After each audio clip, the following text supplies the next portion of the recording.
Ages நண்பர்கள் எல்லாருக்கும் வணக்கம். இன்றைக்கி வந்து நம்ம என்ன பார்க்கலான்னு பார்த்தீங்கன்னா, இந்திய முஸ்லீம் லீக் கட்சி இருக்கு இல்லையா? ஸோ அந்த முஸ்லீம் லீக் கட்சி பற்றி ஐஎன்எம் டாப்பிக்கில் வந்து என்ன மாதிரி கொஷின்ஸ்லாம் வந்து கேட்டிருக்காங்க அப்படின்னு சொல்லிட்டு நம்ம ப்ரீவியஸ் இயர் கொஷின்ஸ் வந்து பார்க்கலாம். நம்ம சேனலில் பார்த்தீங்கன்னா டாபிக் வைஸ் வந்து நம்ம ப்ரீவியஸ் இயர் கொஷின்ஸ் வந்து அப்டேட் பண்ணி கொடுத்துட்ருக்கோம். ஸோ நம்மளுடைய சேனல் சப்ஸ்கிரைப் பண்ணாதவங்க கொஞ்சம் சப்ஸ்கிரைப் பண்ணி ஃபாலோ பண்ணி வச்சுக்கோங்க. சரி வாங்க பார்க்கலாம். ஸோ ஆல்ரெடி அப்டேட் பண்ண வீடியோலாம் பார்த்தீங்கன்னா பிளேலிஸ்ட்டில் இருக்கும், நீங்கள் செக் பண்ணி பார்த்துக்கலாம். ஃபர்ஸ்ட் கொஸ்டின் பாருங்கள், ஐக்கிய இந்திய தேசிய கழகத்தை உருவாக்கியவர் வந்து யார் அப்படின்னு சொல்லி கேட்குறாங்க. ஸோ இதுக்கான ஆன்சர் பார்த்தீங்கன்னா ஆப்ஷன் ஏ, சையத் அகமது கான். அடுத்த கொஸ்டின் பாருங்கள், இந்துக்களும் முஸ்லீம்களும் இந்தியா என்ற அழகிய மணப்பெண்ணின் இரு கண்கள் என சித்தரித்தவர் வந்து யார் அப்படின்னு சொல்லி கேட்குறாங்க. இதுக்கான ஆன்சர் பார்த்தீங்கன்னா option A, Syed Ahmed Khan. So அடுத்து பாருங்கள், ஸோ 1937ஆம் ஆண்டு தேர்தலில் முஸ்லீம் லீக் பெற்ற முஸ்லீம் வாக்குகளின் மொத்த வாக்கு சதவீதம் வந்து எவ்வளோ அப்படின்னு சொல்லி கேட்குறாங்க. ஸோ இதுக்கான ஆன்சர் பார்த்தீங்கன்னா ஆப்ஷன் டி, 4.8. ஸோ அடுத்த கொஸ்டின் பாருங்கள், கூற்று காரணம் வந்து கொடுத்துருக்காங்க. கூற்று பாருங்கள், 1937 இருந்து 1947 வரையிலான காலம் பாகிஸ்தான் இயக்கம் ஒன்று சேர்ந்து வந்த தருணமாகும். முஸ்லீம் லீக்கும் மக்கள் ஆதரவை பெற்றிருந்தது அப்படின்னு சொல்லி கொடுத்துருந்தாங்க. ஸோ இது பாருங்கள். அடுத்து பாருங்கள், காரணம் நவீன பாகிஸ்தானில் அரசியல் மற்றும் மத கருத்துக்கள் ஒன்றிணைந்து இருந்தன அப்படின்னு சொல்லி கொடுத்துருக்காங்க. ஸோ இதில் பார்த்தீங்கன்னா கூற்று காரணம் ரெண்டுமே வந்து சரியான விளக்கம் தான். அடுத்த கொஸ்டின் பாருங்கள், பாகிஸ்தான் பிரிவினை கோட்பாட்டை முதலில் கூறியவர் வந்து யார் அப்படின்னு சொல்லி கேட்குறாங்க. ஸோ இதுக்கான ஆன்சர் பார்த்தீங்கன்னா option C, Mohammed Iqbal. So அவர் தான் வந்து சொல்லியிருப்பார். பாகிஸ்தான் பிரிவினை கோட்பாட்டை முதலில் கூறியவர் வந்து முகமது இக்பால். ஸோ அடுத்து பாருங்கள், அனைத்து இந்திய முஸ்லீம் லீக் பற்றிய பின்வரும் கூற்றுகளில் எது சரியானவை அப்படின்னு சொல்லி கேட்குறாங்க. ஃபர்ஸ்ட் ஸ்டேட்மெண்ட் பாருங்கள், எல்லைப்புற மாகாணங்கள் மற்றும் பாகிஸ்தானில் உடனடி சீர்திருத்தங்களை அறிமுகப்படுத்தப்பட வேண்டும் அப்படின்னு சொல்லி கொடுத்துருக்காங்க. அடுத்து ரெண்டாவது பாருங்கள், முஸ்லீம்களின் அரசியல் உரிமைகளை பாதுகாத்து மேம்படுத்துவது. அடுத்து பாருங்கள், இந்தியாவில் உள்ள முஸ்லீம்கள் மற்றும் பிற சமூகங்களுக்கு இடையேயான நட்பு உணர்வுகளுக்கு எதிராக நடத்தல் அப்படின்னு சொல்லி கொடுத்துருக்காங்க. அடுத்து பாருங்கள், ஆங்கில அரசாங்கத்தின் மீதான விசுவாச உணர்வுகளை இந்திய முஸ்லீம்களிடையே ஊக்குவித்தல் அப்படின்னு சொல்லி கொடுத்துருக்காங்க. ஸோ இதில் பார்த்தீங்கன்னா இது சரியாக இருக்குன்னா 2-4 மட்டும்தான் வந்து சரி.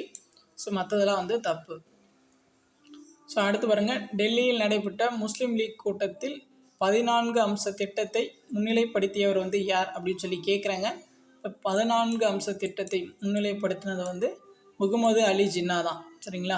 ஸோ எந்த முஸ்லீம் லீக் கூட்டத்தில் பார்த்துக்கோங்க, டெல்லியில் நடைபெற்ற முஸ்லீம் லீக் கூட்டத்தில் தான்.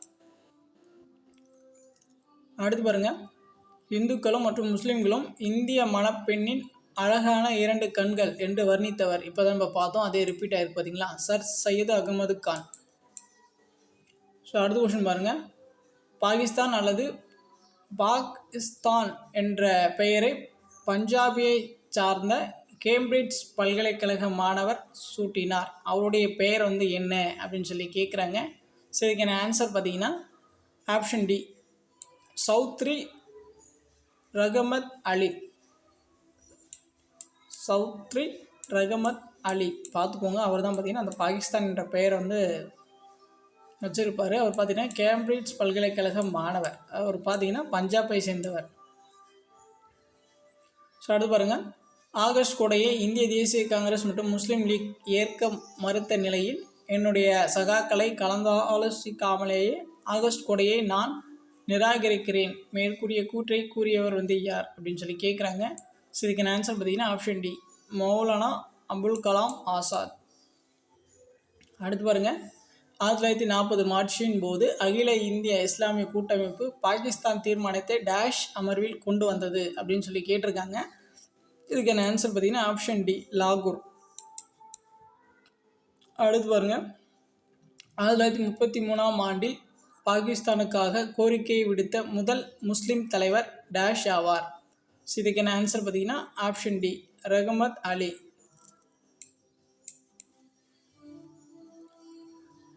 அடுத்து பாருங்கள், ஷரியத் எந்த வரி அனுமதிக்கப்படவில்லை அப்படின்னு சொல்லி கேட்குறாங்க. ஸோ இதுக்கான ஆன்சர் பார்த்தீங்கன்னா ஆப்ஷன் டி, திருமண வரி. ஷரியத்தில் வந்து எந்த வரி வந்து அனுமதிக்கப்படவில்லை அப்படின்னு கேட்குறாங்க, திருமண வரி. மற்றதெல்லாம் பார்த்தீங்கன்னா ஸோ அதுக்கான வரிகள் தான், பார்த்துக்கோங்க.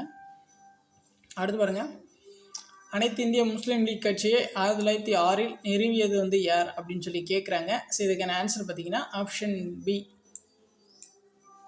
ஸ்வாஜா சலிமுல்லா. ஸ்வாஜா சலிமுல்லா. அடுத்து பாருங்கள், அகில இந்திய முஸ்லீம் லீக் பாகிஸ்தான் தீர்மானத்தை லாகூர் மாநாட்டில் எப்பொழுது நிறைவேற்றியது அப்படின்னு சொல்லி கேட்குறாங்க. எப்போது இந்த அகில இந்திய முஸ்லீம் பாகிஸ்தான் தீர்மானத்தை லாகூர் மாநாட்டில் நிறைவேற்றுறாங்க அப்படின்னு சொல்லி கேட்குறாங்க. ஸோ இதுக்கான ஆன்சர் பார்த்தீங்கன்னா ஆப்ஷன் சி, மார்ச் 23, 1940. அடுத்து பாருங்கள், பாகிஸ்தான் தனிநாடு கோரிக்கை முதலில் வைத்த காங்கிரஸ் மாநாடு எது அப்படின்னு சொல்லி கேட்குறாங்க. ஸோ இதுக்கான ஆன்சர் பார்த்தீங்கன்னா ஆப்ஷன் ஏ, லாகூர். அடுத்து பாருங்கள், காம்ராட் என்ற ஆங்கில பத்திரிகையை ஆரம்பித்தவர் யார் அப்படின்னு சொல்லி கேட்குறாங்க.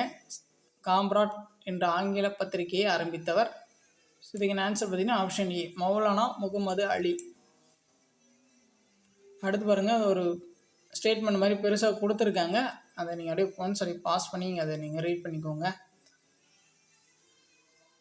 ஸோ அடுத்து பாருங்கள், இந்து முஸ்லீம் ஒற்றுமையின் தூதுவர் என சரோஜினியால் புகழாரம் சூட்டப்பெற்றவர் யார் அப்படின்னு சொல்லி கேட்குறாங்க. ஸோ இதுக்கான ஆன்சர் பார்த்தீங்கன்னா ஆப்ஷன் சி, ஜின்னா. ஸோ அவ்வளோதான் இந்த முஸ்லீம் லீக் பற்றி ரிலேட்டடாக டிஎன்பிசியில் கேட்ட கொஸ்டின்ஸ் நம்ம கொடுத்தாச்சு. உங்களுக்கு வேறு ஏதாச்சும் டவுட் இருந்துச்சுன்னா நீங்கள் கமெண்ட் பண்ணுங்கள், நம்ம ரெஸ்பான்ஸ் பண்ணுவோம். ஸோ இப்போ தான் நம்ம சேனல் ஃபஸ்ட் டைம் பார்க்குறீங்கன்னா கொஞ்சம் சப்ஸ்கிரைப் பண்ணுங்கள், சப்போர்ட் பண்ணுங்கள், ஃப்ரெண்ட்ஸ்க்கு ஷேர் பண்ணுங்கள். தேங்க்யூ.